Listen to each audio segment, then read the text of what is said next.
Aleluya. Bendito sea el Cristo de la gloria. Nosotros estamos bajo las promesas del avivamiento que viene. Y esto implica que nosotros como hijos de Dios y como hijas de Dios tenemos que cambiar nuestra manera de relacionarnos con el mundo que nos rodea. Por eso este año de contracultura, es decir, de una cultura que va contra otra cultura que existe, nos tiene que meter en la cabeza que nosotros, dice la palabra, no somos de este mundo. Pero que además de no ser de este mundo, nosotros vamos contra la corriente de este mundo. Somos atacados, obviamente, pero el ser atacado no significa ser vencido. Cuando a Jesús lo llevaron a la cruz del Calvario, y esto es el centro de nuestra cultura, creyeron que estaban destruyéndolo, creyeron que estaban terminando con Jesús. Sin embargo, al tercer día se levantó de entre los muertos. Y cuando resucitó, se terminó la discusión. Ahora, sin embargo, en la palabra que nosotros tenemos para este año, que es una palabra clave, que habla de estar más cerca que nunca, más juntos que nunca, apoyándonos, orando, estando buscando a Dios de una manera muy intensa, teniendo bien claro que lo único que separa es lo anticristo, es decir, aquello que se opone a la cultura de Jesús, al amor, al dar, al entregar, al bendecir, al estar en esa comunión los unos con los otros. Nosotros que entendemos esto, tenemos bien en claro que dice allí Juan, hablando al final del siglo I, unos 60 años después que el Señor había partido, apenas poco más de 50 años de que el Señor se fuera a la gloria, que habían a quienes decían que Jesús no había venido en carne. Entonces, ¿con esto qué quiere decir? Que el enemigo va a hacer todo lo posible para demostrarte que lo que crees no es verdad. Que lo que crees no va a suceder. Y esto te va a pasar en tu vida cotidiana. El enemigo te va a presentarlos en escenarios más crueles, más difíciles, más imposibles. Y ahí es donde nosotros creemos en el avivamiento que viene de parte de Dios. ¿Por qué? Porque vamos de Nazaret hacia Capernaum. Rompiendo barreras, quebrando toda clase de oposición, destruyendo todo lo que el enemigo quiere plantar delante nuestro, sabiendo que los milagros vienen de la mano de Dios. Y por su mano nosotros recibimos gloria, poder y gracia. Termino con esto. Los días más difíciles son aquellos en los cuales Dios se manifiesta de una manera especial. En contra de todo lo que nosotros creemos, cuando la cosa se pone peor, ves la mano de Dios de una manera más intensa. Así que ante la situación que uno ve, tenemos que creer que Dios en medio de todo el barullo trae milagros poderosos para tu vida. Y hace lo que nadie imaginó que podía suceder. Y en medio de eso aparece la palabra del primer trimestre que nos dice, tenemos un mejor pacto. Jesucristo nos ha dado un mejor pacto. Y entonces yo tengo que decir muy bien, tengo que conocer a fondo este nuevo pacto. Y hoy vamos a ver varios aspectos de este nuevo pacto que Jesús nos ha dado. Y yo me tengo que vestir con ese nuevo pacto, tengo que recibirlo en mi vida. Porque de nada sirve que yo sepa que tenga un nuevo pacto, pero no lo ejecute. Tenga lejanía con ese nuevo pacto. Yo tengo que tomarme de la mano de Jesús y andar en esta vida más que nunca tomado de la mano de Jesús. Y esto va a provocar una oleada de milagros que no solamente van a afectar tu vida positivamente, sino que van a tocar a otros. Y esos otros que sean tocados van a conocer que el Cristo de la gloria está presente. Y como siempre ocurre, los días más difíciles son los días de mayor bendición. Punto. Hasta acá, después sigo con la palabra. Primera lección de teología pastoral. Cuando Dios te llama al ministerio, tenés que prepararte porque vas a escuchar siempre malas noticias. Siempre. Indefectiblemente. La gente viene a buscarte cuando hay problemas. No viene a buscarte cuando las cosas van maravillosas, sino viene a buscarte cuando hay problemas. Y entonces, cuando uno está en el ministerio, es un paso de crecimiento por sobre el ser discípulo de Jesús y andar con Él. Es servir a los demás. Pero eso también nos ayuda a caminar con el Señor de una manera muy clara. ¿Por qué? Porque si vienen noticias malas a tu vida, sabes que Dios tiene poder para revertirlas. Y cuando llega esa noticia, es una noticia que desbasta a la gente y que también te pega a vos. Y ahí es donde uno se levanta por sobre las situaciones. La capacidad de levantarse en medio de las malas noticias, en medio de los momentos difíciles. Bueno, en Cristo nosotros esto lo aprendamos a hacer permanentemente. Más o menos. Desde allá, aquella palabra que muchas veces se menciona y todos dicen, gloria a Dios, Dios me habló, ¿no? Mira que te mando que te esfuerces y que seas valiente. Yo estoy contigo y te sostengo por la mano derecha. Es decir, ¿por qué me sostiene? Porque abajo está el vacío. ¿Está? Y me tiene de la mano derecha, pero abajo mío no hay tierra. Y yo tengo que creer que no me caigo, sino que Él me mantiene y me va a poner mis pies sobre la roca. Y va a estar confiada mi vida. Entonces, los milagros llegan, sí, pero siempre antes de los milagros están esas noticias que nadie quiere escuchar. En el año 1996 ocurrió algo bastante extraño. Habíamos tenido muchos profetas que vinieron de diferentes partes del mundo, que ni se conocían entre ellos y habían dado palabras tremendas. Y ahí nos tocó aprender un poquito cómo era el proceso de recibir palabra y qué sucedía después. Por eso muchas veces he dicho, no se apresure a querer recibir una palabra profética de Dios, porque después de eso vienen batallas para formar su carácter. El carácter es como los huesos, duele cuando crece. Cuando los chicos empiezan a crecer, les levanta fiebre, les duele todo. Y uno dice, ¿qué le pasa? Está creciendo. Bueno, muy bien. Cuando crece nuestro carácter también, crece todo y duele. Tenés que aprender a vivir situaciones que no estaban previstas. Esto lo explica muy bien el libro de Job. Y cuando uno lee el final del libro de Job, uno llega a ese punto donde dice, bien, ahora sí, estamos preparados para poder recibir la bendición plena. Pero uno tiene que hacer el caminito.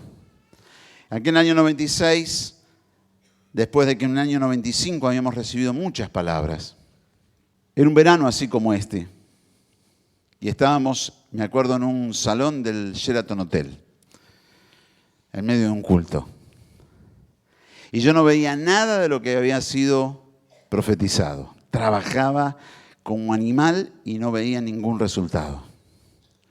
Y entonces, esos momentos donde sentís que las cosas no suceden y esperás y tenés esperanza, pero las cosas no se dan, te generan una situación difícil. Eso es precisamente el proceso de crecimiento de la fe. Ahí se desarrolla la fe. No en el momento en que recibís el milagro, sino en el momento en que tenés que traccionar contra la corriente de este mundo. Pero en aquel culto, me acuerdo, para los que vieron alguna vez el Hotel Sheraton, tiene un triángulo adelante como un lugar para guarecer a los que llegan al edificio. Bueno, arriba de eso hay un salón y estábamos en ese salón. Terminando la alabanza, íbamos a entrar en la adoración, yo iba a tomar parte ahí en el culto, en la dirección del culto, y se rompió un grifo de agua de aspersión contra incendio, que había tenido el agua guardada de adentro por más de 20 años. A ver, era petróleo, no era agua. Y entró a llover, pero literalmente llovió adentro de ese salón. En un instante, en el medio del salón se hizo un río y quedó un grupo allá y otro grupo acá. Y mientras que yo miraba todo eso, entró el jefe de los bomberos insultando, pero yo no le puedo explicar cómo insultaba. Y entonces yo me tuve que poner firme y echar al jefe de los bomberos. Y después trajeron una máquina para aspirar el agua y era un barullo, pero era como si tener un camión de la basura adentro del salón. Tuve que frenar eso también y terminar el culto. Y yo pensaba, Señor, y la bendición y la profecía. Y no sé si entiende. Uno decía, esto no es todo lo contrario, es peor que todo lo contrario. Porque a nadie le llueve en medio de un culto. Entonces, cuando estábamos terminando, un querido hermano que vive en España me dice, Guillermo, hay un hermano que quiere hablar con vos. Y yo tenía unas ganas de hablar, no sabe. Yo estaba entusiasmadísimo con hablar. Bueno, dije, está bien, como siempre, uno acepta todo. Y bueno, viene este hombre, alto, barba, flaco, australiano. Tenía menos expresiones en la cara que una estatua. Yo lo miraba, ¿no? Y él decía, empezó a hablar muy suave, muy seco. Dice, soy fulano de tal, soy de Australia, soy gerente, no me acuerdo qué empresa japonesa era. Dice, y por los buenos resultados de la compañía me mandaron aquí a Argentina para hacer un posgrado. Y vine. Y ya me estaba yendo, pero se rompió el avión que tenía que salir, entonces me tuve que quedar un día más. Y como estaba en el hotel, vi que había una reunión y vine. Y mientras que estaba sentado, Dios me abrió los cielos y me mostró una visión.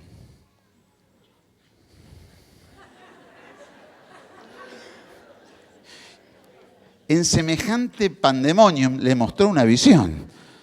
O sea, estás pensando y diciendo, no, escúchame bien. Se tienen que dar las situaciones, tenemos que estar al lado del río Jordán. La gloria tiene que descender. No, este estaba en medio de un desastre. El olor a podrido que había con el agua esa era impresionante. Es decir, no había media a favor, no una, media a favor.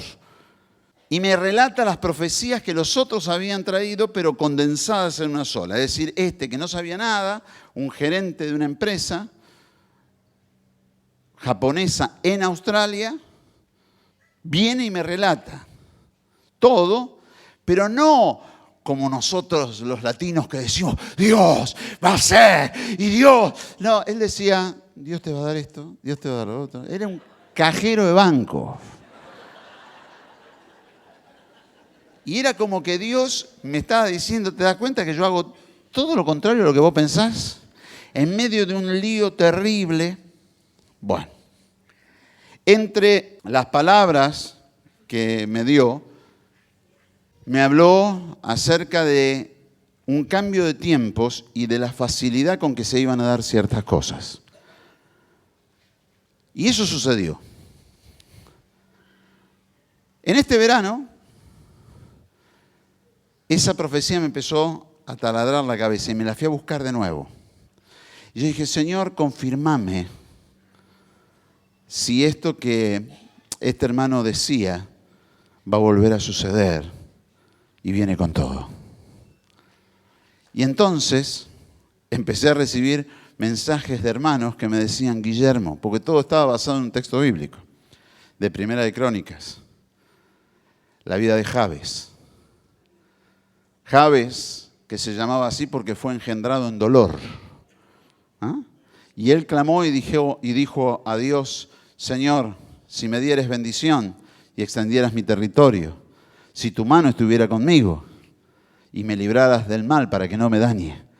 Y dice, y Dios le otorgó lo que pidió. Y fue Jabes más ilustre que todos sus hermanos. Y empezaron hermanos a mandarme ese texto y yo dije, gloria a Dios. Y le contesté a los que me mandaron, dije, el domingo lo voy a decir. Prepárese porque viene la bendición de Jabes sobre su vida. Prepárese porque la gloria viene para derramarse sobre su vida. Nada lo puede parar. Nada lo puede detener. ¡Aleluya! Viene bendición. Tu territorio se extenderá. Tu territorio se extenderá. Su mano estará contigo para guiarte, para llenarte, para tocarte, para bendecirte, para darte todo lo que tu alma anhela. Y el mal no podrá tener poder sobre ti, porque la gloria de Dios está sobre tu vida. Estamos viviendo momentos económicos que hay muchos que les da un ataque de nervios, ¿o no? ¿Sí o no? Yo sé que muchos están muy exaltados, ¿no? Hay otros que los veo que están como apichonados, como que no quieren ni hablar, porque cuando dijimos que algunas cosas iban a suceder, dijeron, eso es hablar de política. Y yo decía, no tilde a las profecías de política, porque después cuando sucedan las cosas lo va a agarrar y no va a saber dónde está parado. Bueno, dicho y hecho. ¿Sí o no? ¿Cómo vivir en situaciones como las que nosotros estamos viviendo? Ocurre que algunas veces el paso de un tiempo de bonanza, producto de una palabra profética, nos acostumbra a ciertas situaciones. Pero los que tenemos algunos tiempos más sobre este planeta, en nuestro país hemos vivido todo. Hablaba con alguien que no es argentino y yo le decía, mira, la República Argentina es como un banco de pruebas y yo no puedo deslindar esto del letrero que aparece en Ushuaia, usted está en el fin del mundo. Y como los últimos serán los primeros, nosotros estamos a la vanguardia de un futuro avivamiento y por lo tanto el enemigo se ensaña sobre nuestro territorio con fuerza y nosotros hemos vivido cosas que en otras partes del mundo se han vivido, pero no todas en el mismo lugar. ¿Se entiende? En algún lugar hubo hiperinflación, en otro lugar hubo gobiernos democráticos que generaron grupos de tareas como la AAA, que mató gente. También hubo en otros países golpes militares. También hubo, les puedo mencionar la historia de los últimos 60 años o 50 años de Argentina, para no irnos lejos, y contarles las situaciones. Inclusive después los mismos problemas, es decir, lo mismo que pasó antes vuelve a repetirse, ¿no? Y uno dice, pero ¿cómo puede ser que las situaciones sean así? Es muy simple. Esta es nuestra historia. Nada más que esto que pasó en diferentes partes del mundo, acá pasó todo en el mismo lugar. Y entonces esto nos demanda que nosotros vivamos por fe, con fe y creer en Dios. A muchos les agarra una situación donde dice, bueno, pero yo quisiera que hubiese estabilidad. Y yo también quisiera ya estar en el tercer cielo con el Señor, se lo digo la verdad. Como dijera Pablo, yo me quiero ir. Estoy acá por predicarles el Evangelio, si no, ya me hubiese ido. Era totalmente... El que tiene conciencia de eternidad sabe y dice, bien, el cuerpo va a estar glorificado y entonces tu cuerpo va a poder andar a la velocidad de tu espíritu, de tu alma. Es más, tanto que como nos muestra, por ejemplo, lo que hizo con con Felipe, Dios que lo trasladó de un lado para el otro en un abrir y cerrar de ojos, eso también va a pasar. Vas a decir, me voy a visitar a mi pariente allá en Australia. ¡Pum! Y estás en Australia. Entonces, cuando uno ve todo eso y dice, y es tan fácil, va a ser tan sencillo, sí, las cosas van a ser recontra sencillas. Y vas a poder disfrutar más de lo que disfrutás acá en la tierra. Porque no vas a estar atado a este cuerpo mortal. Vas a estar liberado. Entonces tu capacidad emocional va a crecer de una manera impresionante, porque tu corazón lo va a resistir. Y entonces vas a desarrollarte de una manera gloriosa. Eso es lo primero. Lo segundo es que Dios nos hizo en amor para amar. Y si algo va a haber en el cielo es amor. Entonces vamos a tener una vida extraordinaria. Pero mientras que estamos acá en la tierra, el justo vivirá por la fe. Entonces, cuando yo entiendo esto, tengo que entender que pedir que haya tranquilidad, y sobre todo en los días en los que vivimos, donde profecías del Apocalipsis se están cumpliendo, es una utopía.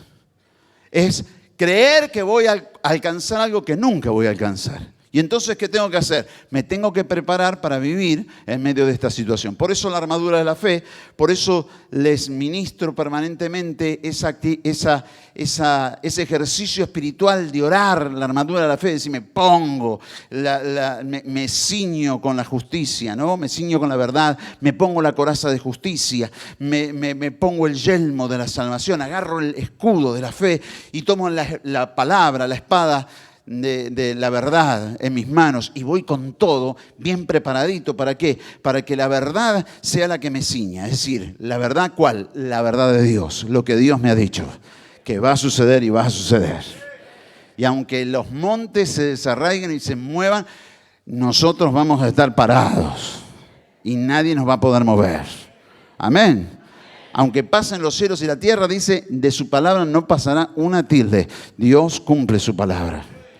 Ahora, en medio de todo eso, digo, eso es lo que a mí me ciñe, pero arriba de eso tengo una coraza de justicia. Y si en el mundo hay injusticia, donde yo llego, llega el reino de Dios. Dice la Biblia, venga a nosotros tu reino. Así nos enseñó a orar. Muy bien, yo llego y hay justicia de Dios. Amén. Solamente tengo que clamar y voy a ver que Dios obra con poder. De eso voy a hablar en un momento. Ahora, tercer lugar, yo tengo que tomar ese escudo de la fe que apaga los dardos de fuego del enemigo. El escudo es móvil. ¿De dónde me ataca? De allá, ¡pac! Lo tengo que parar. Tengo que estar preparado, siempre despierto. ¿De dónde vienen los ataques? Y le pongo el escudo. ¿De qué? De la fe. Certeza de lo que se espera, convicción de lo que no se ve. Ante un ataque yo confío en Dios y me planto. No lo veo, pero sé que viene. Amén. El casco de la salvación, la sangre, la gracia, la sangre de Cristo, la gracia en tu cabeza. Entonces el enemigo trata de meterse por tus ojos y tus oídos con noticias y con realidades y con cosas que andan a tu alrededor. Y el casco te dice, estás cubierto por la sangre de Cristo. La gracia maravillosa de Jesús supera todo lo que el enemigo quiere hacer sobre tu vida. Y tengo la actitud de avanzar con una espada en las manos, la palabra. ¿Qué fue lo que Dios nos dijo? Eso es lo que voy a decir. Y voy a soltar palabra sobre mi vida, sobre mi familia y creer en lo que Dios va a hacer. Amén. Más o menos. ¿Cuántos escucharon hablar de la teoría del derrame? Hay muchos que no. Bueno, es una teoría que dicen, es una teoría neoliberal que dice que si usted pone copas, ¿no? Arriba y va poniendo capas de copas, si usted llena la copa de arriba, entonces va bajando y se van llenando todas las demás copas. Si no, tiene un desgraciado que le mete una manguerita y se lleva para otro lado. No, eso es evidente, ¿no? Pero en inglés no se usa la teoría del derrame, sino que se usa una expresión de la marea. Dice, cuando la marea sube, suben todos los botes. Como diciendo, si la economía levanta a todos. Lo que pasa es que hay algunos que están parados, no están en bote. Y el agua los tapa, ¿no? Y es verdad. Entonces, en medio de todo esto, ¿uno cómo hace? ¿El justo vivirá? ¿El justo vivirá? ¿Crees que Dios puede hacer milagros grandes en tu vida? Yo sigo insistiendo, los animo, permanentemente los desafío. Cuando usted escuche un milagro, diga, Señor, eso se cumple en mi vida. Dani me mandó un mensaje de una de las iglesias hijas y me decía, o escuchaba, a una hermana que contaba cómo se le había multiplicado el dinero en su cartera. Y ella venía orando porque decía, yo quiero ver estos milagros, yo quiero estos milagros. Y le pasó delante de ella que ella sabía cuánto dinero tenía. Era muy poco el dinero que tenía y porque era muy poco ya sabía cuánto. Vio que cuando uno tiene poco dinero sabe cuánto tiene. ¿O no? Cuando alguien está tranquilo y holgadito, no sabe cuánto tiene. Pero cuando uno no tiene, uno sabe cuánto tiene. Y ella, por el monto que dijo, era poco dinero, dijo, era lo único que tenía y lo tenía destinado ya, que era lo que iba a hacer. Y cuando sacó para pagar, empezó a aparecer billetes por debajo de ese billete.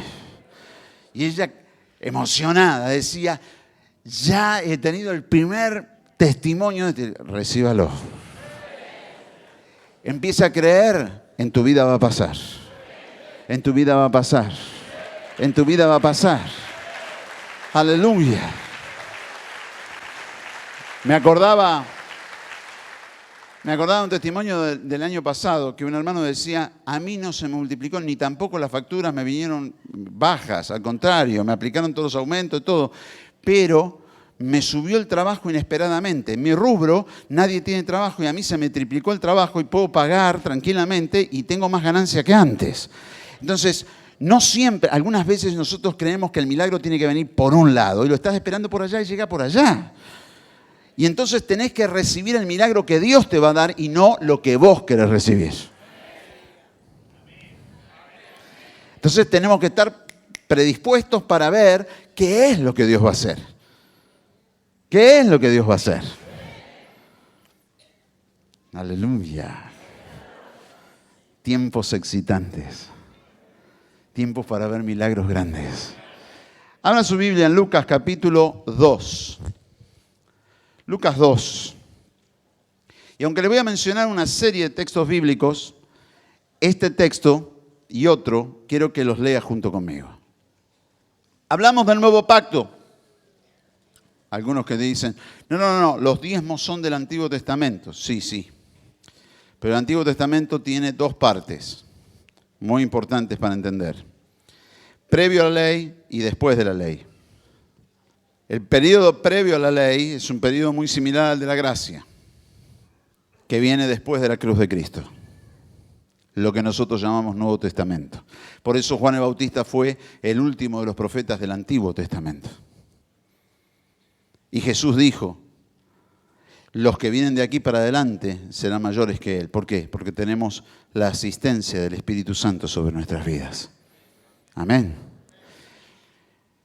Pero Jesús en Mateo 23, cuando hablaba con los fariseos por el tema de lo que se daba, y les dijo, ustedes diezman hasta la menta, el comino, es decir, las especies más chiquitas, ustedes diezman todo.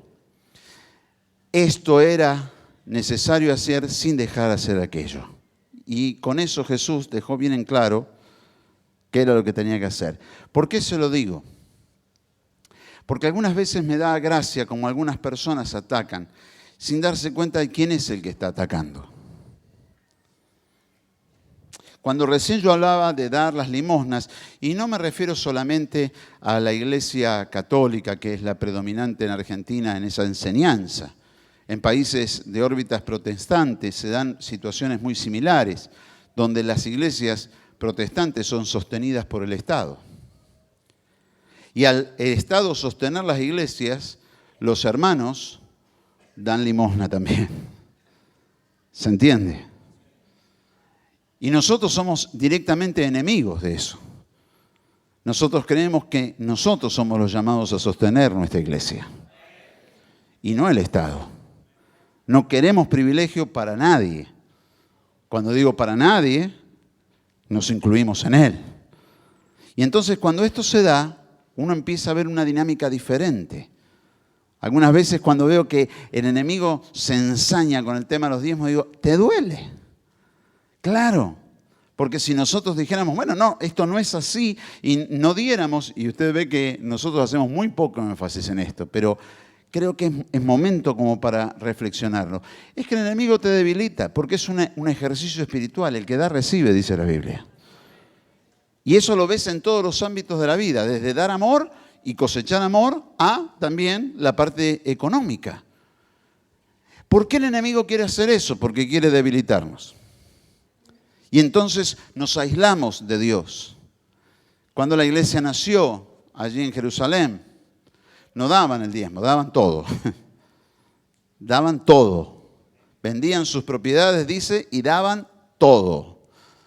Entonces ahí es donde uno empieza a darse cuenta la diferencia que existe entre el Antiguo Testamento y el Nuevo Testamento. ¿Crees que Dios puede hacer cosas grandes en tu vida? Tenés un nuevo pacto sobre tu vida. Ahora, quiero ir al principio, al nacimiento. Por eso hoy quiero hablarles acerca del Cristo nacido. Ese momento maravilloso. Vamos a hablar del nuevo pacto, muy bien. Hablemos del momento inicial, cuando Jesús nace. Dice la Biblia en Lucas 2, versículo 8. Había pastores en la misma región que velaban y guardaban las vigilias de la noche con su rebaño. Y he aquí, se les presentó un ángel del Señor, y la gloria del Señor los rodeó de resplandor y tuvieron gran temor.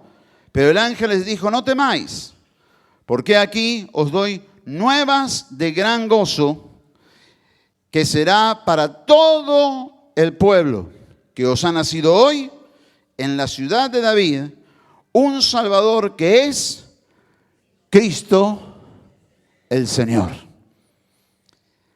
Amén. Vamos a ver lo que no se ve en este texto. Los días del nacimiento de Jesús eran días en los cuales nadie le prestaba atención a nada. Había otras preocupaciones. El Clarín publicaba todos los días las noticias del imperio. El Clarín de aquellos tiempos, ¿no? Que como estaba escrito por el emperador romano, te decía que lo que te estaban haciendo era bueno, pero en realidad era malo. Ejemplo. ¿Dónde nació Jesús? ¿Dónde? En Belén. Muy bien, no en Nazaret, en Belén. Muy bien. Pregunto, ¿era el lugar donde vivían María y José?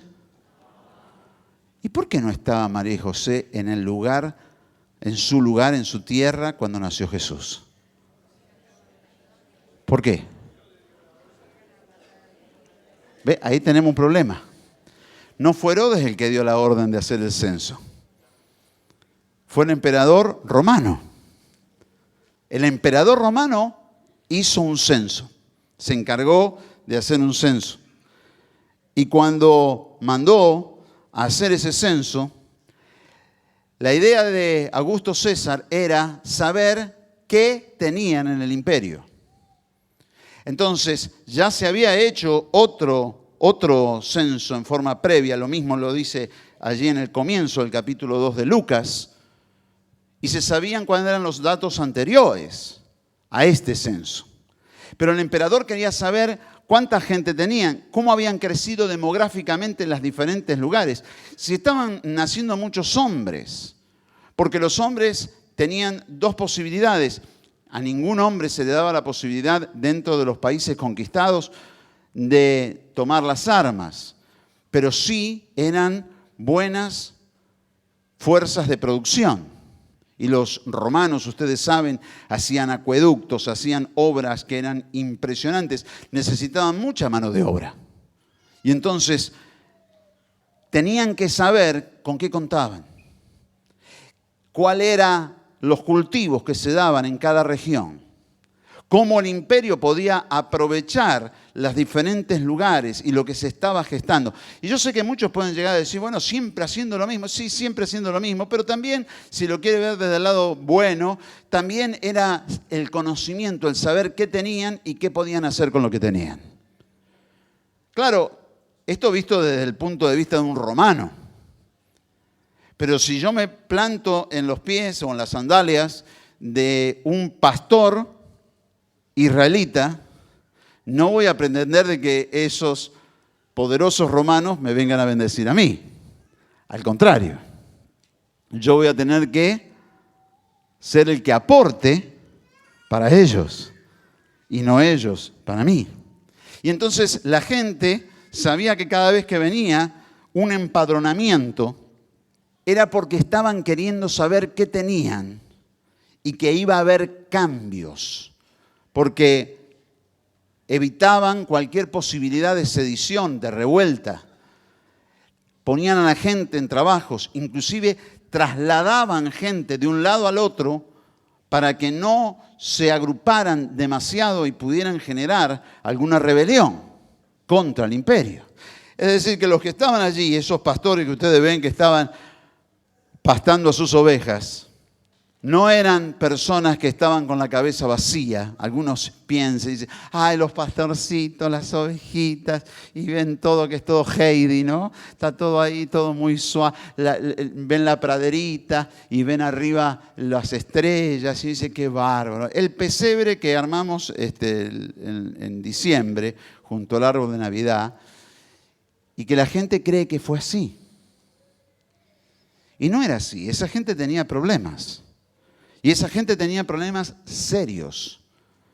Y parecía que no había solución para esos problemas serios. Ellos habían experimentado la liberación de un imperio. Cuando Moisés se levantó y sacó al pueblo de Israel de las garras de Egipto. Y ellos tenían como gran recuerdo en su historia esa gesta. Este año se cumplieron 200 años, en este mes, se cumplen 200 años del momento en que el general San Martín cruzó la cordillera de los Andes para libertar a Chile. Interesantísimo. Porque nosotros tenemos ese reflejo, nosotros somos una nación y recordamos a San Martín y pensamos que San Martín y los granaderos, el cruce de los Andes, ¿no? Que siempre tenemos un desfasaje tremendo porque siempre lo ponemos desde que Leopoldo Torre Nilsson hizo las películas a San Martín en un caballo blanco, en una cordillera nevada. Bueno, sepa de que San Martín cruzó en camilla, la cordillera porque estaba mal de salud, que la camilla la llevaban unos burros, no un caballo blanco, y que cruzó por abajo, por el Paso de los Patos, por abajo, no cruzó por las altas montañas, sino que cruzó por abajo. Hicieron un serpenteo y cruzaron por abajo. Es decir, que lo más probable es que haya tenido bastante calor San Martín al cruzar la cordillera. Pero el ideario de la gente tenía ahí en la mente siempre, ¿no? El caballo blanco. Yo me acuerdo, ¿no? Los que tienen mis años, cuando nos llevaban con la escuela a ver El Santo de la Espada, de Leopoldo Torre Nilsson. Y vos lo veías a Alfredo Alcón, caracterizado como el general San Martín, en el caballo blanco, ¿no? Al caballo se le movían los pelos, todo, un viento, el ruido, todo, en las nieves, todo, y los pastos que estaban abajo así parados. Y eso es más o menos como es la historia que nosotros nos inventamos y que la creemos como nosotros pensamos. Me gusta mucho la historia de cómo se originó la bandera de Perú. ¿Tengo peruanos acá? Hay peruanos. La historia de la bandera de Perú es muy interesante. Usted vio que la bandera de Perú es roja, blanca y roja. Dicen que San Martín un día estaba durmiendo una siesta y abrió los ojos y vio unos pajaritos que hay en Perú que tienen el pecho blanco y las plumas rojas. Y mirando esos pajaritos hizo la bandera. Y me parece algo maravilloso que alguien cuente que un patriota dormía la siesta. Porque todos piensan de que eran superhéroes. Nosotros no tenemos al Capitán América, a Flash Gordon, a Superman. No, nosotros tenemos a nuestros patriotas, ¿no es cierto? Y entonces todos pensaban que San Martín volaba con la capa. Y no, caminaba como usted y como yo. Y el encontrar los que son muy cercanos a nosotros nos ayuda a entender que nosotros podemos hacer cosas grandes también. ¿Sí o no? Cuando uno va a la Biblia, encuentra que para los judíos, esto mismo que yo le acabo de hacer, este ejercicio que le hice con nuestra historia, ellos lo hacían y decían, Moisés cruzó los Andes con un caballo blanco. Ellos no tenían, ellos venían y decían, Moisés cruzó el Mar Rojo en seco y llevó al pueblo de Israel y lo sacó de la tierra de opresión y lo sacó a una tierra de bendición y pasaron 40 años. Y ellos tienen vívido el mensaje de que Moisés era un anciano que se sentía derrotado, que estaba en el último momento pensando de que ya no había más esperanza para su vida, y en ese momento aparece fuego en una zarza y Dios lo llama para servirlo, y a partir de ahí Dios empieza a hacer milagros. Y Moisés lo único que hace es transformarse en un líder por lo que Dios le dice. Siempre insisto en aquel hecho de Moisés que nosotros creemos que escribió el Pentateuco. Cuando escribe y narra los episodios, nos hace una trampita, porque él es el escritor. Y él pone lo que quiere poner, o lo que Dios le permite. Y entonces dice que en un momento Dios le contesta a Moisés, cuando estaba delante del mar y venía el ejército de Egipto atrás y a los lados tenía desierto, Dios le contesta a Moisés, ¿qué me dices a mí? Di al pueblo que marche. Y entonces ahí nosotros entendemos que Moisés hizo una pregunta, nada más que no la escribe. Una pregunta que usted y yo hacemos, una oración que nosotros hacemos muy habitualmente. Señor, ¿qué hago? Y entonces Dios le contestó, ¿qué me dices a mí? Di al pueblo que marche. Así que empezamos a ver a un Moisés que es como nosotros. Y ellos que tenían esta conciencia decían, ¿podrá alguien levantarse y librarnos de los romanos? Alguien podrá levantarse, y en medio de toda esa situación, los problemas que tenían día a día, los altos impuestos que le cobraban, el autoritarismo que había donde podían sacarte de tu tierra y llevarte, y si opinabas algo contrario, porque muchos creen que a Jesús lo crucificaron. Miren, con Jesús crucificaron a 2, pero había lugares donde se crucificaba de a 70. Se ponían las 10 filas de 7 cruces, las cuales eran utilizadas permanentemente. No era un hecho casual el que alguien muriera en la cruz. Había patrullajes y había un espionaje permanentemente. Era sospechoso ante cualquier situación. Los que vivían en ese momento estaban bajo esa tensión, vivían bajo esa tensión. Y en medio de todo eso aparece un ángel a los pastores y le dice, muchachos, les traigo novedades. Y les agarró miedo. Muchos dicen, bueno, pero fue un momento de gloria. La gloria de Dios estaba allí. No, a ellos les dio miedo, dice la palabra. Y le dijo el ángel, no teman, porque les doy nuevas de gozo. Vienen momentos maravillosos para todo el pueblo. No solamente para los... Mire, Jesús dice algo que en estos días, más adelante lo vamos a ver. Jesús dice, también tengo ovejas de otro pueblo. Me encanta esa palabra de Jesús. Jesús se estaba refiriendo a nosotros, los que no éramos judíos. Se los decía a los judíos, tengo ovejas de otro pueblo. Nosotros. Y nosotros tenemos que decir exactamente lo mismo. Tenemos ovejas de otro pueblo. Allá afuera está lleno de ovejas que todavía no se enteraron que son plantío del Señor. Y nosotros los vamos a ir a alcanzar con la palabra del amor de Jesucristo. Pero lo interesante es que en medio de esa crisis, que yo quiero que usted la entienda, vuelvo a decir, el censo fue generado por iniciativa de Augusto César, y tenía planes. No era solamente saber cuántos había, eran todos unos datos muy importantes. Y esos datos determinaban el futuro de esas naciones, que nunca iba a ser un futuro venturoso, que siempre ellos iban a perder más de lo que les iban a dar.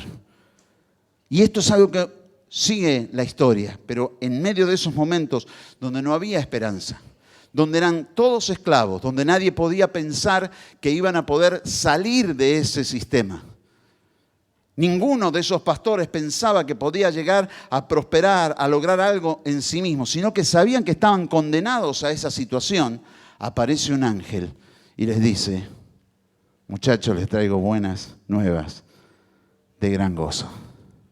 Leopoldo Marechal, brillante escritor argentino, pentecostal, convertido por la liberación de su esposa, Elviamor, supo escribir alguna vez una frase que para mí es brillante. Después lo replicaron un montón de cantantes y todo lo demás, inclusive yo. De los laberintos se sale solo por arriba. Hay muchos que están buscándole la vuelta a ver por dónde entran en el laberinto y Dios te dice: no, trepate al libustro, subite arriba al laberinto y caminá por arriba y vas a salir fácil. ¿En qué laberinto estás metido? Dios te manda un ángel y te dicen: de acá arriba vienen nuevas de gran gozo. Aleluya. Dios te manda a salir por arriba porque la gloria de Dios está sobre ti. Aleluya. Aleluya. Nació Jesús. Y algunos dicen: bueno, ya en ese momento se produjo un avivamiento. Iban a pasar 30 años hasta que Jesús se manifestara y comenzara a hacer milagros y maravillas.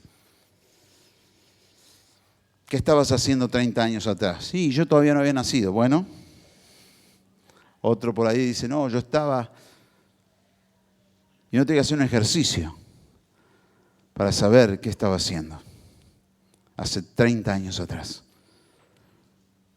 Y entonces cuando uno hace ese ejercicio, más o menos toma noción y dice: estos son 30 años. Y te das cuenta la diferencia grande de tiempos. Porque cuando lo lees decís: 30 años no es nada. Claro, cuando estás hablando de otro, cuando hablas de tu vida, cambia y mucho. En el tango nada más, que 20 años no es nada, ¿no? Acá, sí, y es mucho. Y uno dice: pero si faltaban 30 años. Bueno, pero ya vino el anuncio a esos pastores diciéndoles: ya nació el Salvador, ya nació el libertador. No iba a ser un libertador como ellos esperaban, pero los iba a liberar. Y no solamente a ellos, sino a todo el pueblo, a todas las naciones de la tierra, a todas las personas. Y en esto, de vivir y de andar en este nuevo orden, uno tiene que aprender a andar de acuerdo a las pautas de ese nuevo orden. Es importante que uno lo entienda. Y este es el segundo texto que quiero que lea conmigo. Lucas capítulo 1, versículos 51 al 55. Vamos a leer parte de la oración de María cuando se entera que el Señor iba a darle el privilegio de traer al Salvador a la tierra. Y María dice algo que es interesante. Nuestro querido hermano Lucas, como médico, investigó. Dice en el primer tratado, Teófilo, dice en el libro de los Hechos, te hablé de las cosas que Jesús comenzó a hacer y a enseñar. Él se lanzó a investigar. Investigando, él, siendo griego, no era judío, llegó al punto de entender lo que estaba sucediendo, lo que había sucedido. Y dice en el versículo 51, y la que está hablando es María, vuelvo a decirle, María, una adolescente judía. No estoy hablando de una mujer, porque todos tienen una imagen de que María era una mujer grande. No, María era una adolescente judía. Y ella dice, con total conciencia, hizo proezas con su brazo, hablando de Dios, esparció a los soberbios en el pensamiento de sus corazones, quitó de los tronos a los poderosos y exaltó a los humildes. A los hambrientos colmó de bienes, a los ricos envió vacíos, socorrió a Israel su siervo, acordándose de la misericordia, de la cual habló a nuestros padres para con Abraham y su descendencia para siempre. Y cuando uno lee esto dice, oiga, pero esto no es lo que pasa en el mundo. En el mundo los poderosos cada vez se hacen más poderosos. Pero hay un secretito, está en el versículo número 54. Socorrió a Israel su siervo acordándose de la misericordia. La bendición que narra María no es una bendición generalizada, sino focalizada en aquel pueblo que busca a Dios. Fue el pueblo el que clamó a Dios para ser libre de Egipto. Y entonces cuando clamaron, Dios mandó su espíritu allí a la zarza para llamar a Moisés y convocarlo para una tarea. Es el pueblo el que tiene que llegar al punto de clamar. Y cuando el pueblo busca en Dios la solución, por eso el Señor nos enseñó a orar de esa manera. Venga a nosotros tu reino. Aquí, venga tu reino. Yo no sé, el reino no se va a establecer sobre el mundo entero, pero en mí sí. Y entonces de repente viene un poderoso y se va a enfrentar contra mí. ¿Y yo quién soy? Y yo soy un pancito de cebada. ¿Se acuerda de esto? Gedeón, la cebada, un cereal que se le da de comer a los animales, generalmente. Un cereal barato. Y estaban todos los madianitas con su poder y con su fuerza y con su gloria. Y Gedeón estaba con un julepe terrible y le pidió a Dios señales y un montón de cosas porque Dios le estaba diciendo, vas a enfrentar con 300 tipos al ejército más poderoso de este momento. Vas a tener, mira, ellos son como la arena del mar, pero vos con 300 y bueno, ¿qué me vas a dar? Un arma poderosísima. No. Una tea, una antorcha, un cántaro, un cachivache de barro y tu linda y graciosa voz. ¿Y con eso lo voy a enfrentar? Sí, imagínese si Dios le dice eso a usted. Está muy cómodo sentado diciendo, ¿cómo Gedeón, cómo no tenía fe en Dios? Pero ponete antes de que se escriba el final, porque con el final todos somos San Martín con el caballo blanco. Pero el asunto es antes de que se escriba el final. Y entonces Dios le dice, vení, bajá al campamento de los madianitas. Y a la noche se fue entre las matas de pasto y se puso a escuchar. Y un madianita le dice al otro, che, tuve un sueño. ¿Qué soñaste? Soñé que venía un pancito de cebada. Ni siquiera un pan, un pancito de cebada rodando y bajaba y le pegaba a la tienda grande y la tiraba abajo y perturbaba todo. Y el otro dice, ese es Gedeón y el Espíritu de Dios que está con él. Y Gedeón, yo me imagino que se tapó la boca con la mano y hacía, pero en silencio porque estaba ahí atrás. Tuvo que escucharlo en la boca de sus enemigos. Cuando yo creo en Dios, Dios hace milagros y rompe cadenas. Y los poderosos, más poderosos, se sienten avergonzados. Y quiero decirte algo muy especial.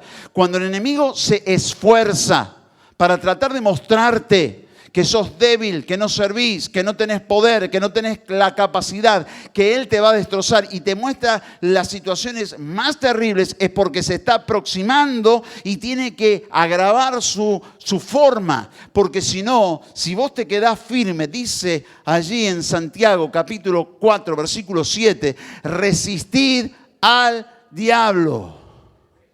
Someteos bajo la poderosa mano de Dios, resistid al diablo y huirá de vosotros. Sentir el olor de su azufre, de la pestilencia que larga por delante. Sentir el desánimo. Dice la Biblia allí en Job 41, 22. Delante del enemigo se esparce el desaliento. Sentir todo el desaliento que te pega en la cara y que decís, no doy más, no doy más. Pero mantenerse bajo la poderosa mano de Dios, sometido, diciendo, yo me quedo. ¿Por qué? Porque Dios está viniendo con su gloria a mi auxilio. Porque van a aparecer ángeles en mi pradera para decirme, hey, te traigo buenas nuevas de gozo. Porque de los laberintos se sale por arriba. Porque Dios me saca de esta. Pero la cosa se pone peor, José, estás adentro de la cárcel. Y se olvidaron de vos hasta los que te prometieron que iban a hablar con Faraón a favor tuyo. Pero Dios todavía tiene poder para rescatarte. Y entonces María nos trae, nos recuerda esto y nos dice, Él libró, voy a leerlo de nuevo, dice, hizo proezas con su brazo, esparció a los soberbios en el pensamiento de sus corazones. ¡Qué lindo! Que los soberbios que se plantan y dicen, yo puedo, cuando la oración de guerra que decimos, las armas de nuestra milicia no son carnales, sino poderosas en Dios, para la destrucción de fortalezas. Segunda de Corintios 10, 3, 4, 5, 6, 7. Derribando todo argumento y toda altivez. Dice la Biblia por allá en Proverbios que el enemigo es rey sobre todos los soberbios. ¡Wow! Y yo veo que un soberbio se levanta y dice, yo soy.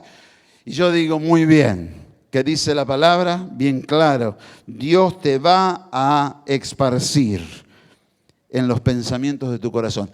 Te vas a perder en tus propios pensamientos. Te vas a meter en tus propios laberintos y te vas a perder. Y nosotros vamos a ser libres por la gloria del poder de Dios.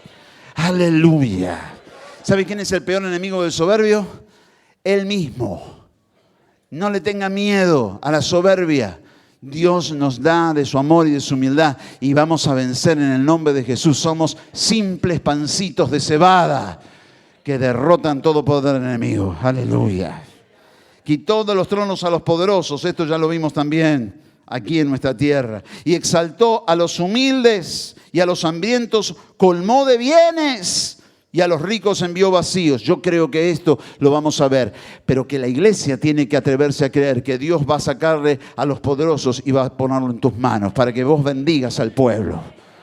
No para que vos crezcas y te hagas soberbio como el que antes estaba, sino para que le des al pueblo y seas bendición para todo el pueblo por la gloria y el poder de Dios. ¡Aleluya! ¡Aleluya! ¡Aleluya! Claro que sí. Él te socorre porque se acuerda de su misericordia. Ninguno de nosotros hemos hecho nada para que Dios pueda bendecirnos, pero Él se acuerda de su misericordia y por su misericordia nosotros tenemos gracia para el oportuno socorro. Aleluya. Entonces, existe una cultura en el mundo, María la revela o la destapa con total poder. Hay soberbios, hay gente que se hace poderosa, hay gente que no tiene misericordia, pero Dios está sobre todo y trae bendición para aquellos que claman. Y esto es tan importante para usted y para nuestra vida porque dice la Biblia y sigue diciéndolo, el justo vivirá por la fe. Recuerde ponerse la armadura de Dios para andar en esta tierra. Cada mañana en su oración, póngase la armadura. Póngasela. Y batalle contra todo poder del enemigo. Destruya fortalezas, derribe toda altivez y todo argumento. Y pídale al Espíritu Santo que nos lleve a todos cautivos a la obediencia a Cristo. Amén. Ahora, para llegar a este punto tenemos que ser o entender de que Él es Señor de nuestra vida. Por allá en el capítulo 21 de Juan hay un episodio muy interesante. Porque Jesús viene hablando y Pedro, que siempre estaba preparado para hacer las preguntas que no había que hacer, lo miró a Juan, que Juan era un adolescente. Y dijo, ¿y qué de este señor? Como diciendo, el pichi, ¿qué hace? Vos te vas, ¿sí? ¿Y este qué hacemos? ¿Qué hacemos con el nene? Y Jesús se dio vuelta y dijo, ¿y qué te importa? Si yo quiero que él se quede hasta que yo vuelva, ¿cuál es el drama? Y Juan aclara, pero lo aclara. Bueno, hay muchas discusiones sobre cuándo escribió el Evangelio. Lo aclara ya de mayor. Dice, no dijo Jesús que yo me iba a quedar para que viniera. Yo me imagino que Juan escribe esto diciendo, yo me quiero tomar el buque. Yo me quiero ir a la gloria. No fue fácil la vida de Juan. Nosotros estamos muy familiarizados con la vida de Pablo y las cárceles de Pablo y las historias de Pablo. Pero Juan no la pasó fácil tampoco. Tuvo momentos muy, muy, muy difíciles. Bueno, Patmos era una cárcel, era una isla de confinamiento. Y en esa isla de confinamiento es donde recibe la visión del Apocalipsis. No crea que estaba en Patmos de picnic. Él no hizo la bandera de Perú. ¿Está claro? Entonces, cuando uno mira eso y dice, bien, escribe Juan y dice, no digo, a ver si ustedes están pensando que yo me voy a quedar hasta que el Señor, no, yo me voy antes, dijo Juan. Yo me quiero ir con el Señor antes. Dice, no dijo que yo lo iba a esperar, que yo iba a quedar hasta que Él viniera, sino que lo que dijo es, ¿y qué si yo quiero? Ahora, yo pregunto, ¿y qué si yo quiero de Dios sobre tu vida se puede cumplir? Está todo mal, está todo terrible. ¿Y qué si yo quiero derramar bendición sobre tu vida? Dice Dios. Y Jesús se planta delante tuyo y vos le contás, le lees los diarios, le mostrás todo lo que está pasando y viene el Señor y te dice, ¿y qué si yo quiero? Y vos te quedás y decís, ¿y qué vas a hacer? Mandarte un pan de ángeles. ¿De dónde? Del cielo. ¿De dónde va a venir? Pero me voy a asustar. Ellos te van a decir que no te asustes, quédate tranquilo, no te tengas problemas. Dios viene para traer bendición. ¿Y qué si yo quiero? La soberanía de Dios sobre mi vida. Me impacta cuando Jesús le contesta a Pilato.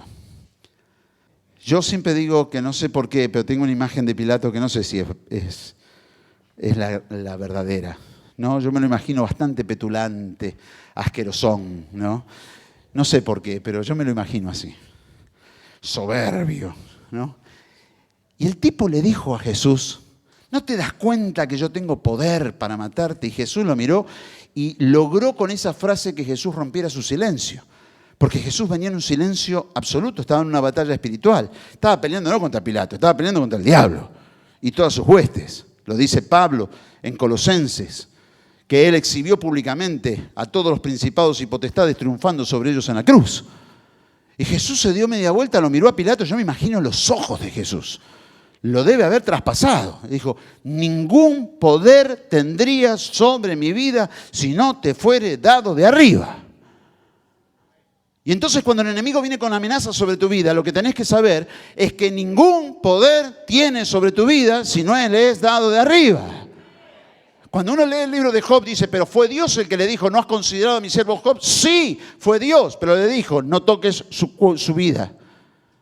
¿Y cómo terminó la historia de Job? Prosperado, bendecido, lleno de gloria. Dios te bendice, Dios tiene planes para tu vida que son extraordinarios. Los pastores recibieron la palabra y esa palabra que la recibieron era para 30 años adelante.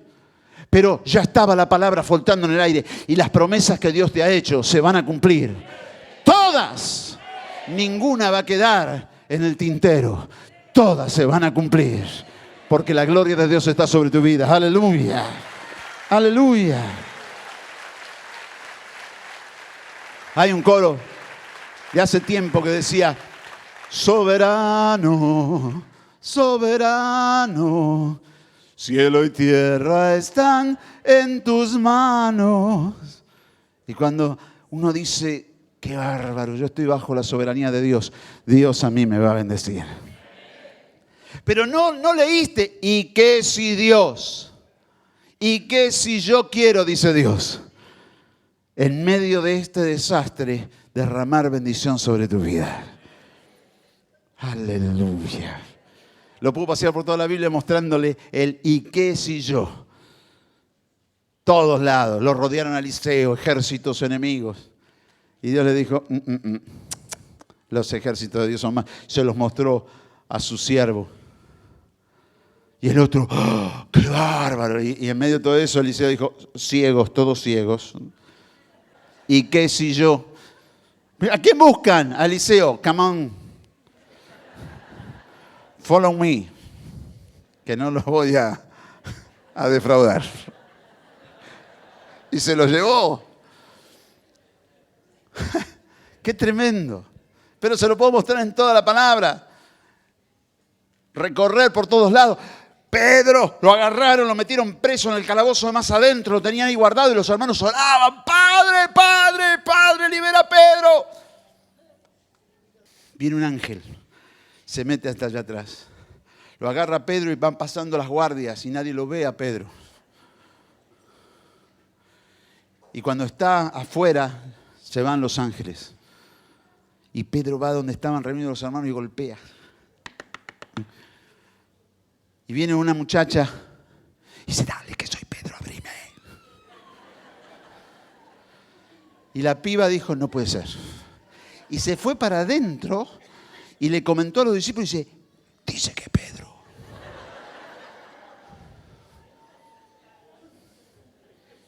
Y los hermanos no creían, ¿para qué oraban? Si no creían que Dios lo podía sacar. Y yo me imagino a Pedro, ¡abra! Porque si lo llegaban a ver, lo metían preso de nuevo. ¿Y qué si yo? Imagínate a Jesús diciéndote permanentemente, ¿y qué si yo? ¿Y qué si yo? Él es soberano sobre tu vida. Esto es la contracultura de Jesús. Es entender este nuevo pacto. ¿Y qué si yo? Una frase linda del nuevo pacto. Una frase que revela el nuevo pacto. La paga del pecado es muerte. ¿Y qué si yo quiero ir a la cruz del Calvario para liberarlos a todos ustedes? Dijo Jesús. Mas la dádiva de Dios es vida eterna en Cristo Jesús. Aleluya. ¿Y qué si yo? Entonces cuando veas cualquier cosa, mirá y decís, ¿y qué si Jesús? ¿Y qué si Jesús? Enfrentar las historias. Porque para eso Dios te da unción. Isaías 45 narra la unción sobre Ciro. Y dice la palabra de Dios que la unción que está sobre él. Ciro era un medo-persa. No era un ejemplo de lo que se podía decir. Y no era judío. Y estamos hablando en el Antiguo Testamento. Y Dios dice de él, mi ungido, al cual tomé yo de la mano derecha para sujetar naciones delante de él y desatar lomos de reyes. ¿Lo crees? Dios te da poder para desatar. Para abrir delante de él puertas. ¿Lo recibís sobre tu vida? Yo estoy leyendo de Ciro, pero olvídate de Ciro, pensá en vos. ¿Y qué si yo quiero abrir delante de vos puertas? Dijo Jesús. ¿Y qué si Jesús abre delante de ti puertas y esas puertas no se cerrarán? Recibilo.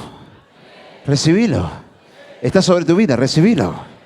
Y esas puertas no se cerrarán. Él irá delante de ti y enderezará los lugares torcidos. Quebrantará las puertas de bronce y los cerrojos de hierro hará pedazos. Y te dará los tesoros escondidos y los secretos muy guardados, para que sepas que Él es tu Dios y que te puso un nombre. Aleluya. Gloria a Dios. Gloria a Dios. Gloria a Dios. Claro que sí. Gloria a Dios. Sí, Señor. Santo Jesús. Siento la gloria del poder de Dios sobre tu vida. Pero también siento que hay un momento en el cual tenés que dar el primer paso. Estoy con coros viejos. Coro que decía, un paso más de fe, un paso más de fe. Adelante, hermano, adelante, hermana, que allá en el cielo nos espera un galardón. Anímate a dar ese paso.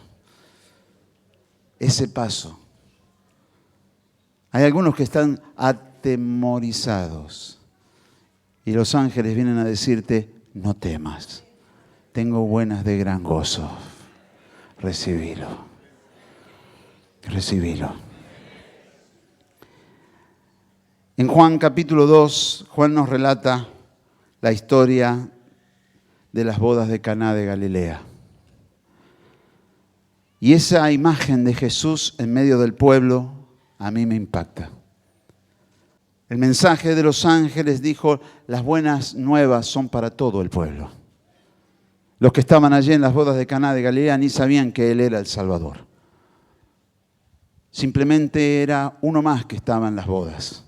Y cuando se acabó el vino, lo vinieron a buscar y Él multiplicó, hizo un milagro del cual supieron los que servían. El maestresala y los que cargaron los cántaros. Porque los mozos y los que llevaban el vino ni se enteraron. A ellos les daba igual que el vino lo hubiese producido Jesús con un milagro o que hubiese sido elaborado en forma tradicional. Algunas veces se dan milagros en tu vida que vos decís, bueno, pero esos milagros no se entera nadie. Y sobre este milagro que nadie se enteró, porque no dice la Biblia de que Jesús se hizo famoso por este milagro, salvo entre todos los borrachos, que me imagino que han estado felices. En el versículo número 11 del capítulo 2 dice, este principio de señales hizo Jesús en Caná de Galilea. Principio de señales. Tu vida tiene que comenzar por un principio de señales. ¿Para qué? Para bendecir a muchos. Hizo entre 650 y 900 litros de vino. No eran para él, eran para el pueblo, eran para los que estaban en la fiesta. Dios quiere usarte para que puedas ministrar milagros para muchas vidas y que la gloria del poder se extienda por todas partes. ¿Estás preparada? ¿Estás preparado para empezar a ver principio de señales? Pero cuando les avisó a los pastores, cuando los ángeles avisaron, faltaban 30 años. Sí, pero la palabra ya estaba. ¿Estás preparada? ¿Estás preparado? Aleluya. No mires los problemas como problemas, míralos como testimonios. Dios te da poder. Y la unción que Dios te da, como recién leíamos, la unción de Ciro, ponétela arriba. Porque la unción viene para capacitarte para hacer lo que normalmente no podés hacer. ¿Y qué si yo? Y en esta mañana vos te vas a ir con esta palabra grabada en el corazón. ¿Y qué si yo? Dice el Señor. ¿Y qué si yo? Ante toda situación, ante toda circunstancia, ¿y qué si yo? Dios tiene poder. Que el Señor se manifieste en sus vidas y que Dios los llene con gloria y los unja con poder. Tomen la mano al hermano que tiene al lado. En el nombre de Jesús. Urramabakaya Shanda la Bakaya Kia. Urramaishalaya Lía Lavadara Yakanda. Se parten las ligaduras de sobre tu vida. Se caen las cadenas que te ataban ahora. La sangre de Jesucristo te liberta ahora. Esta mañana es mañana de liberación. Es mañana de gloria, es mañana de poder. Se parten los yugos, se parten las cadenas. Dios te está desafiando y te está diciendo, ¿y qué si yo? Y te quiere mostrar que Él tiene poder sobre tu vida.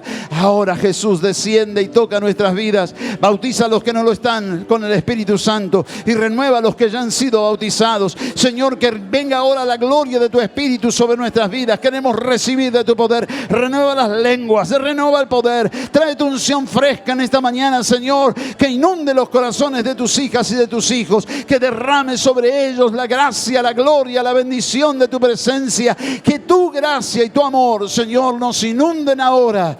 Llénanos, tócanos, libéranos ahora, echa fuera, Dios mío, de nosotros todo lo que quiera dañar nuestras vidas, toda tristeza, toda amargura, todo dolor, toda clase de fracaso, todo tipo de temor. Sácalo ahora por medio del tremendo y maravilloso amor tuyo, Señor. Ese amor que echa fuera todo temor. Ese perfecto amor tuyo que echa fuera todo temor ahora, Señor. Queremos sentir tu presencia y ser renovados en tu rostro, en tu gloria, en tu poder. En el nombre glorioso de Jesús de Nazaret. Amén. Ushamayalanda. Levanta tus brazos. Glorifica al que vive. Deja que toque tu alma. Aleluya.